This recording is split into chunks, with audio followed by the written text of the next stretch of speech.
मजदूरी मांगने आए हो, मजदूरी मांगने।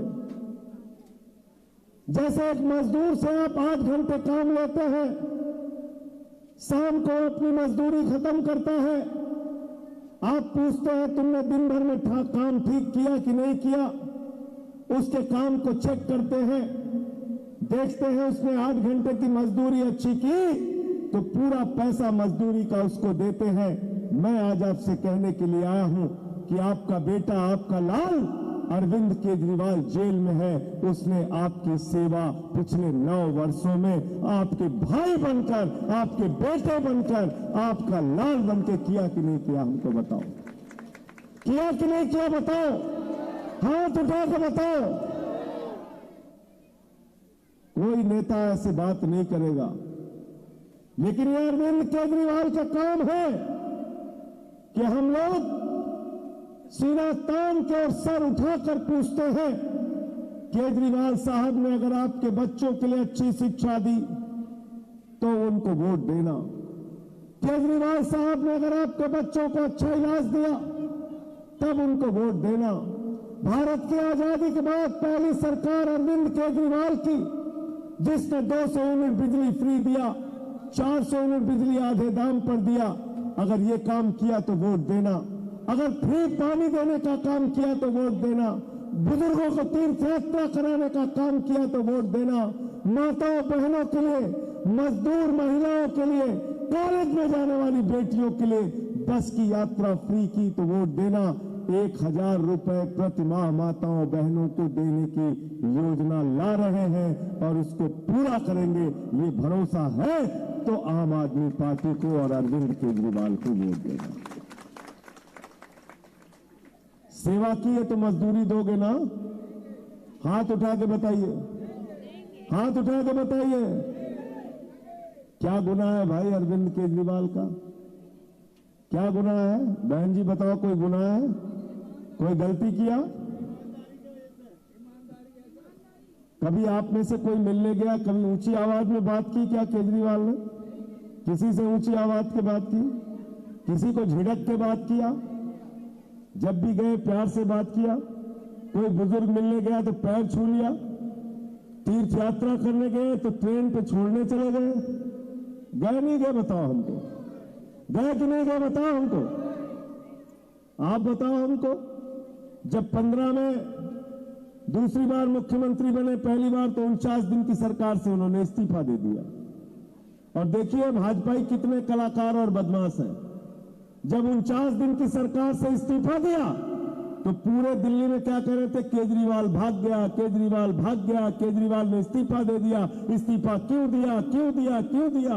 अब केजरीवाल कह रहे हैं हम काम करेंगे, काम करेंगे, काम करेंगे, तो कह रहे हैं इस्तीफा दो, इस्तीफा दो। बेईमान लोग है ना? बेईमान है ना? झूठ बोलते हैं ना? अरे केजरीवाल ने जब अच्छा काम करके दिखा दिया तो भाजपाइयों के पेट में ये बात पच नहीं रही है, अब वो इस्तीफा चाहते हैं। हम कहना चाहते हैं केजरीवाल मुख्यमंत्री थे, हैं और रहेंगे। और तुम चाहते हो केजरीवाल इस्तीफा दे दे? केजरीवाल इस्तीफा दे दे और पहलवान बेटियों के साथ जिसने अन्याय किया वो इस्तीफा नहीं देगा? अजय मिश्रा टेनी, देश का गृह राज्य मंत्री, उसके बेटे ने 4 किसान अन्नदाताओं को कुचलकर मार दिया, वो इस्तीफा नहीं देगा। मणिपुर का मुख्यमंत्री, जहां 1 साल से दंगे और हिंसा चल रही है, एक कारगिल के फौजी की पत्नी को निधस्त करके मणिपुर में घुमाया गया, वो बेईमान मुख्यमंत्री इस्तीफा नहीं देगा। और केजरीवाल जो बच्चों के लिए काम कर रहे हैं वो इस्तीफा देंगे? कभी इस्तीफा नहीं देंगे। अरविंद केजरीवाल जनता की सेवा करते रहे हैं और करते रहेंगे। बताओ बताओ, केजरीवाल को इस्तीफा देना चाहिए कि नहीं देना चाहिए? पीछे तक चिल्ला के बताओ जिससे सुनाई पड़े। नहीं देना चाहिए। बोल रहे हैं ना, नहीं देना चाहिए। गुनीश भाई सुन रहे हो? हैं? भाजपा वालों को जाके बताओ और पर्चा उनके घर भी बांटना। मैं आम आदमी पार्टी के कार्यकर्ताओं से कहना चाहता हूं, बीजेपी वाले भी नरेंद्र मोदी के काम से दुखी हैं। वो भी कह रहे केजरीवाल को गिरफ्तार नहीं करना चाहिए था। वो भी कह रहे हैं जो भाजपा वाले हैं कि अरविंद केजरीवाल को गिरफ्तार नहीं करना चाहिए, क्योंकि अगर अरविंद केजरीवाल ने स्कूल अच्छे बनाए तो उन्होंने ये नहीं देखा कि इसमें कांग्रेसी का बच्चा पढ़ने जाएगा, कि भाजपाई का बच्चा पढ़ने जाएगा, कि आम आदमी वाले का बच्चा पढ़ने जाएगा। केजरीवाल ने कहा हमारे दिल्ली का भाई अगर है, उसका बच्चा अगर पढ़ने जाएगा तो मुझे इस बात की खुशी होगी। स्कूल सबके लिए अच्छे बनाए, चाहे कांग्रेस वाला हो, चाहे आम आदमी वाला हो, चाहे भाजपा वाला हो। बताओ बनाया नहीं बनाया? बनाया ना। अस्पताल बनाया, मोहल्ला क्लिनिक बनाया, सड़कें बनाई। ये हमारी भावना बहन है, हमेशा परेशान रहती है, भैया क्षेत्र में पानी आना चाहिए, सड़कें बननी चाहिए, हमारी गली गली बननी चाहिए। अजय राय भी जुटे रहते हैं, लगे रहते हैं, लगे रहते हैं, बताओ। और जब ये लोग विधायक और पार्षद नहीं थे, ये हमारे विधायक अर्जुन साहब या सही राम जी, इनसे कोई भी आदमी जाता है, मिल लेता है, हाथ पकड़ के कहता है विधायक जी काम होना चाहिए हमारा। कहता नहीं कहता? बताओ, कहता है ना। भाजपा वाले से ऐसे कर सकते हो क्या? बात कर सकते हो क्या? कर सकते हो? आपके सांसद कौन थे? कौन थे? कौन थे?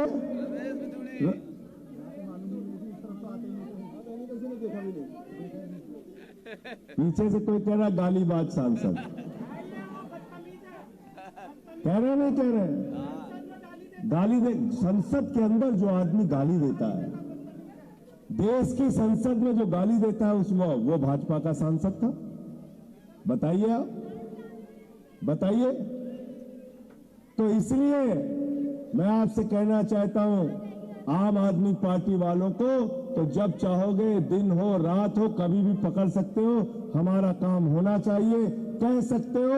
और आम आदमी पार्टी का जो विधायक होगा, पार्षद होगा, वो अपने भरसक प्रयास आपके कामों के लिए करता है। यही हमको केजरीवाल जी का निर्देश भी है। जब 2015 में केजरीवाल जी मुख्यमंत्री बने, मनीष सिसोदिया जी शिक्षा मंत्री बने, सरकारी स्कूलों का दौरा करने जाते थे मेरे भाइयों। सरकारी स्कूलों में बच्चे टाट पट्टी पर बैठ के पढ़ते थे, टॉयलेट का इंतजाम नहीं था बच्चियों के लिए, कमरे टूटे रहते थे, छत चूती रहती थी, पानी गिरता रहता था। अरविंद केजरीवाल ने वो छत जहां से पानी बहता रहता था, वो कमरे जहां टाट पट्टी पर बैठ के बाप के बच्चे पढ़ते थे, केजरीवाल ने उन सरकारी स्कूलों को एयर कंडीशन कमरे बनाए आपके बच्चों की पढ़ाई के लिए। ये गुनाह है क्या केजरीवाल जी का? ये गुनाह है क्या? क्या ऐसा काम करने वाले को जेल में डालना चाहिए क्या? जेल में डाल दिया, जेल में डाल दिया। यही द्वारका में, मटियाला में सरकारी स्कूल के अंदर वर्ल्ड क्लास हॉकी के ग्राउंड बने हैं, वर्ल्ड क्लास विश्व स्तरीय हॉकी के ग्राउंड। सरकारी स्कूल में स्विमिंग पूल का निर्माण हुआ है, एथलीट के ग्राउंड बने हैं, एयर कंडीशन कमरे आपके बच्चों की पढ़ाई के लिए बने हैं। 10 साल के अंदर ऐसे सरकारी स्कूल अरविंद केजरीवाल ने बना दिए। पूरे हिंदुस्तान में भाजपा की सरकारों को जाकर देख के आओ और बीजेपी वालों से कहना एक स्कूल केजरीवाल के टक्कर का दिखा दो, हम आपको वोट दे देंगे। गलत तो नहीं कह रहा हूं? अभी बताता हूं, सब बताता हूं। गलत तो नहीं कह रहा हूं, गलत तो नहीं कह रहा हूं। स्कूल अच्छे बनाए ना, बड़े बड़े अच्छे स्कूलों में आपके बच्चे पढ़ने लगे।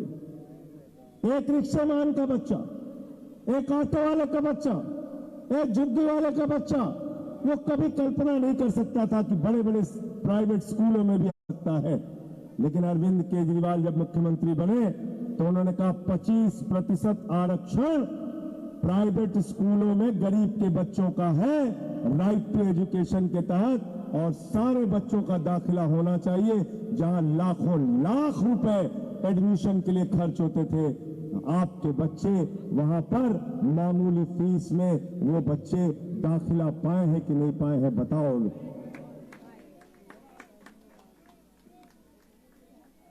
ये काम हमने किया दिल्ली में, अस्पताल बनवाए, मोहल्ला क्लिनिक बनाया, बिजली फ्री किया, पानी फ्री किया। जब 2013 के चुनाव में हम लोग जाते थे, 15 के चुनाव में जाते थे, केजरीवाल जी का हाथ पकड़ के गरीब आदमी कहता था, केजरीवाल साहब मैंने अपने बीवी का गहना बेच दिया बिजली का बिल चुकाने के लिए। बताओ, कहते थे नहीं कहते थे हमारे विधायक के प्रत्याशी है, आपको बताएंगे। कहते थे हमने अपने घर का फ्रिज बेच दिया बिजली का बिल चुकाने के लिए। अरविंद केजरीवाल 15 में मुख्यमंत्री बने, 4 दिन के बाद उन्होंने पहला फैसला लिया, दिल्ली में गरीब के घर में रोशनी तो होनी चाहिए, लेकिन उस रोशनी की कोई कीमत नहीं होनी चाहिए। ये गुनाह है केजरीवाल का क्या? ये गुनाह है केजरीवाल का? बिजली दिया फ्री, पानी दिया फ्री, शिक्षा दिया फ्री, अस्पताल दिया फ्री, इलाज दिया फ्री। एक गरीब आदमी जब सुबह उठता था, उसकी बेटी अगर कॉलेज जा रही होती थी, पहले बेटी का चेहरा देखता था, फिर जेब देखता था। किराया है कि नहीं स्कूल जाने का, कॉलेज जाने का? किराया नहीं है तो बेटी कॉलेज नहीं जाएगी। इस दर्द को अगर किसी ने समझा तो आपके बेटे, आपके लाल अरविंद केजरीवाल ने कहा, गरीब की बेटी कॉलेज पढ़ने जाएगी, लेकिन उसको बस का कोई फीस, बस की कोई किराया उसको नहीं देना पड़ेगा। किया नहीं किया, बताओ काम दिल्ली में?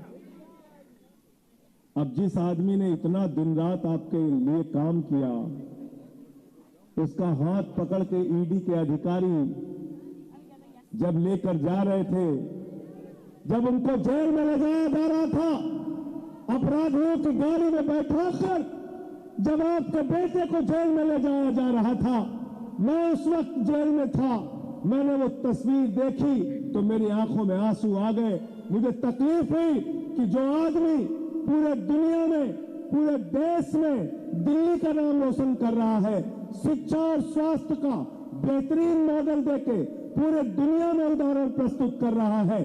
अमेरिका के राष्ट्रपति की पत्नी हिंदुस्तान आती है तो कहती है हमें केजरीवाल का सरकारी स्कूल देखना है। पहले लोग कहते थे अमेरिका से सीखो, अमेरिका से सीखो, अमेरिका से सीखो। आज अमेरिका वाला कह रहा है केजरीवाल से सीखो, आम आदमी पार्टी से सीखो, टोपी वालों से सीखो। ऐसे आदमी को आपने अपराधियों की तरह जेल में डाल दिया। जो दिल्ली में आपके बूढ़े मां बाप के लिए दवा का इंतजाम करता है, जो दिल्ली में आपके बच्चों के लिए दवा का इंतजाम करता है, मोदी जी की जालिम सरकार ने जेल में 23 दिन तक उनको इंसुलिन नहीं दिया, दवा नहीं दिया। 23 दिन के बाद जब हम लोगों ने लड़ाई लड़ी, कोर्ट का आदेश हुआ, तब जाकर उनको इंसुलिन दी जाती है। केजरीवाल को जान से मारने की साजिश रची जा रही है। हाथ जोड़कर आपसे विनती करने आया हूं, अरविंद केजरीवाल को बचा लो, अरविंद केजरीवाल को अपने वोट की ताकत से बचा लो और श्रीराम को यहां से जिताकर भेजो। जेल का जवाब वोट से दो। जेल का जवाब, जेल का जवाब, जेल का जवाब, जेल का जवाब। और इन फर्जी लोगों के चक्कर में अब मत पड़ना, मत पड़ना इन फर्जी लोगों के चक्कर में। मोदी जी कहते हैं ये मोदी की गारंटी है। मैंने कहा नरेंद्र मोदी जी की एक ही गारंटी है, झूठ बोलने की गारंटी है। गलत तो नहीं कह रहा हूं, गलत तो नहीं कह रहा हूं। क्या बोला तुम्हारे नौजवानों के लिए 2014 में हर साल 2 करोड़ नौकरी देंगे। कितना बोला, कितना बोला? जोर से बोलिए। 10 साल में कितनी नौकरी मिलनी चाहिए थी? कितनी मिलनी चाहिए थी? 20 करोड़। नौकरी 20 करोड़ तो मिलना दूर की बात है, जो सरकारी नौकरी थी वो भी खत्म हो गई। हमारे जवानों को अग्निवीर बना दिया। बाप पहले से सेना में नौकरी कर रहा था, बेटा अग्निवीर बना। 17 साल में बाप की नौकरी जारी रहेगी, बेटा रिटायर हो जाएगा। गलत तो नहीं कह रहा हूं? 4 साल में बेटा रिटायर, बाप नौकरी कर रहा है? ये अग्निवीर क्या बोले? बहुत हुई महंगाई की मार, अब हमको वोट दे दीजिए। महंगाई खत्म करने का वादा किया। 2014 में नरेंद्र मोदी कहते थे भाइयों और बहनों, घर से निकलना तो घर का सिलेंडर देख के निकलना। तब सिलेंडर का दाम था 400 रुपए, आज सिलेंडर का दाम है 1100 रुपए। मैं संजय सिंह आपसे कहने के लिए आया हूं, सही राम को वोट देने के लिए निकलना तो घर का सिलेंडर देखकर निकलना। और जिसके पास मोटरसाइकिल है, अपनी मोटरसाइकिल भी देख कर निकलना, जिसमें 120 रुपए लीटर का तुमने पेट्रोल भरवाया। जिसके पास डीजल की गाड़ी है, अपनी डीजल की गाड़ी भी देख के निकलना, जिसमें 100 रुपए का डीजल तुमने भरवाया। जिसके पास घर में सरसों के तेल का डिब्बा तो जरूर होगा, उसको भी देख के निकलना। 250 रुपए लीटर का तुमने सरसों का तेल खरीदने का काम किया। महंगाई को आसमान पे पहुंचाने वाले नरेंद्र मोदी जी ने महंगाई खत्म करने की बात बोली, वो झूठी बात थी, जुमला था। तो झूठ की गारंटी है नरेंद्र मोदी की गारंटी। क्या बोले? इतना काला धन लाएंगे, इतना काला धन लाएंगे, इतना काला धन लाएंगे। हमको तो लग रहा था जहाज में भर भर के आएगा। कोई पीछे से कह रहा बैलगाड़ी में लेके आने वाले। कितना काला धन, कितना देने के वादे किए थे? जोर से बोलिए, जोर से बोलिए। 15 पैसे भी नहीं आए। ये हमारी बहनें जो बैठी हैं, इन्होंने अपने पति से 1500 की नोट बचा के संदूक में रखी थी। क्यों रखी थी? बेटी की शादी होगी तो ये पैसा काम आएगा, घर में कोई बीमार हो जाएगा तो पैसा काम आएगा। अरे छोटा सा जमीन का टुकड़ा ले लेंगे, कोई छोटा सा घर बना लेंगे अपने परिवार के रहने के लिए, ये पैसा काम आएगा। नरेंद्र मोदी जी ने कहा, माताओं और बहनों, यही तो काला धन है, लाइन में लगो, जमा कर दो। वो भी जमा करा लिया। आपका करा लिया? नहीं करा लिया? नोटबंदी में पूरे देश को लाइन में खड़ा कर दिया, पूरे देश को लाइन में खड़ा कर दिया। कोरोना में लाखों लोगों की जान गई, 60 लाख लोगों ने अपनी जान गंवाई कोरोना के समय में। जब मैं संसद में गया, मैंने पूछा, प्रधानमंत्री जी, दुनिया का कौन सा मेडिकल साइंस है जो ये कहता है कि कोरोना ताली बजाने से ठीक होता है, कोरोना थाली बजाने से ठीक होता है? अरे पूरे देश को तुमने मूर्ख बना के रखा है। अगर थाली और ताली बजाने से कोरोना दूर हो रहा होता तो किसी को इंजेक्शन और दवा की जरूरत नहीं होती। पूरे देश को मूर्ख बनाया। हमसे लोग पूछते हैं, आज एक टीवी चैनल पे गया, सही राम जी, मुझसे लोगों ने कहा अगला भारत का प्रधानमंत्री कौन होगा? मैंने कहा इंडिया गठबंधन का होगा। बोले इंडिया गठबंधन जीतेगी? हमने कहा बिल्कुल जीतेगी। बोले कितनी सीट आएगी? मैंने कहा 300 पार सीट इंडिया गठबंधन की आएगी। कहने लगे प्रधानमंत्री कौन बनेगा? अरे हमने कहा जो भी प्रधानमंत्री बनेगा नाली के गैस से चाय नहीं बनवाएगा, पकौड़े नहीं तलवाएगा, नाली के गैस से चाय नहीं बनवाएगा। इसलिए मैं भाजपा के लोगों से भी कहना चाहता हूं, 10 साल में तुम बहुत ठगे जा चुके हो। महंगाई के नाम पर, रोजगार के नाम पर, किसानी के नाम पर, सबके नाम पे तुम ठगे गए हो। कोरोना के नाम पे, सबके नाम पे ठगे गए हो। इसलिए इस समय वक्त है, जाग जाओ और बीजेपी को हराने का काम करो। हमारे भाई सही राम को यहां से जिताने का काम करिए, इनको संसद में भेजने का काम करिए। और फर्जी नारों के चक्कर में मत पड़ना। पहले चरण का चुनाव हुआ तो मोदी जी बौखला गए। बौखला गए कि नहीं बौखला गए? बताओ। कूल जलूल कुछ भी बक्के जा रहे, कह रहे संपत्ति इसको दे देंगे, संपत्ति इसको दे देंगे। मैं बताता हूं संपत्ति किसको देंगे, सुनना ध्यान से। और गलत बोलो तो मेरा कॉलर पकड़ लेना। मैं कह रहा हूं आपसे, मोदी का सबसे करीबी दोस्त कौन है? जरा जोर से बोलो, जोर से बोलो। जोर से बोलो। कोयला किसको दिया? आवाज भाई पूरी आनी चाहिए, मोदी जी तक सुनाई पड़े। सही राम जी आप लोग भी बोलिए। कोयला किसको दिया? बिजली किसको दिया? स्टील किसको दिया? पानी किसको दिया? सड़क किसको दिया? पोर्ट किसको दिया? एयरपोर्ट किसको दिया? पूरा हिंदुस्तान अडानी को दे दिया। 2.5 लाख करोड़ रुपए का कर्जा किसको दिया? 15 लाख करोड़ रुपए का कर्जा अपने चंद पूंजीपति दोस्तों का माफ किया। 20,000 करोड़ रुपए बैंकों का लूट कर नीलावती भाग जाता है, मेहुल चौकसी भाग जाता है। 10,000 करोड़ रुपए विजय माल्या लूट के भाग जाता है। 3,000 करोड़ रुपए लूट कर ललित मोदी भाग जाता है। नरेंद्र मोदी के सारे करीबी दोस्तों ने देश की संपत्ति को लूटने का काम किया है। इंडिया गठबंधन की सरकार बनेगी तो एक एक बेईमानों से संपत्ति जो लूटी है उन्होंने वापस लेके आम आदमी में बांटी जाएगी। गलत तो नहीं कह रहा हूं? गलत तो नहीं कह रहा हूं? 15 लाख करोड़ अपने दोस्तों का माफ कर दिया मोदी जी ने। और अब देश के संविधान पे भी खतरा है। याद रखना, ये अंतिम चुनाव है।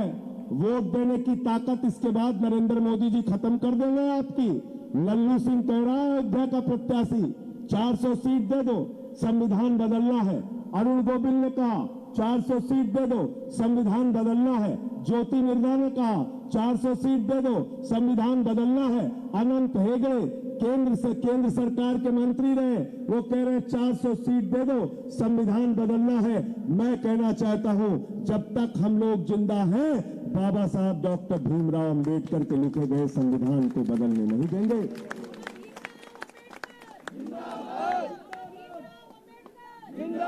आप संविधान बदलना चाहते हैं, वोट की ताकत छीनना चाहते हैं। सूरत तो अभी शुरुआत है। सूरत में भाजपा वाले बगैर चुनाव के जीत गए। सूरत तो झांकी है, पूरा देश बाकी है।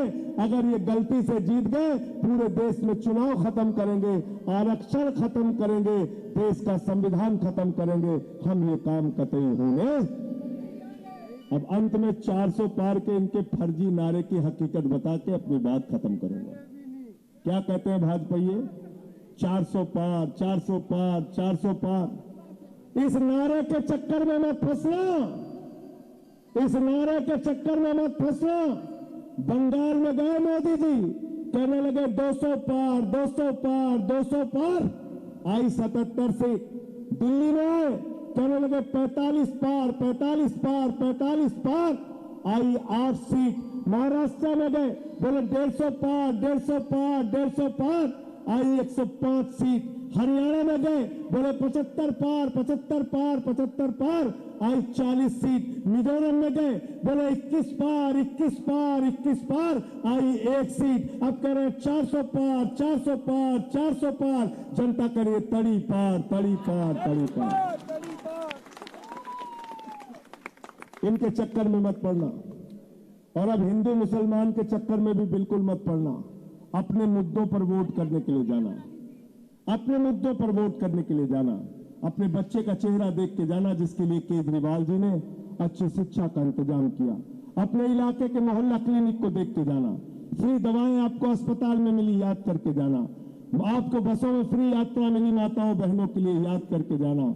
याद करके जाना अरविंद केजरीवाल के काम को, और याद करके जाना कि आपके बेटे को आज जेल में रखा गया है। जेल का जवाब आपको, जेल का जवाब, जेल का जवाब, पीछे तक जेल का जवाब, जेल का जवाब, जेल का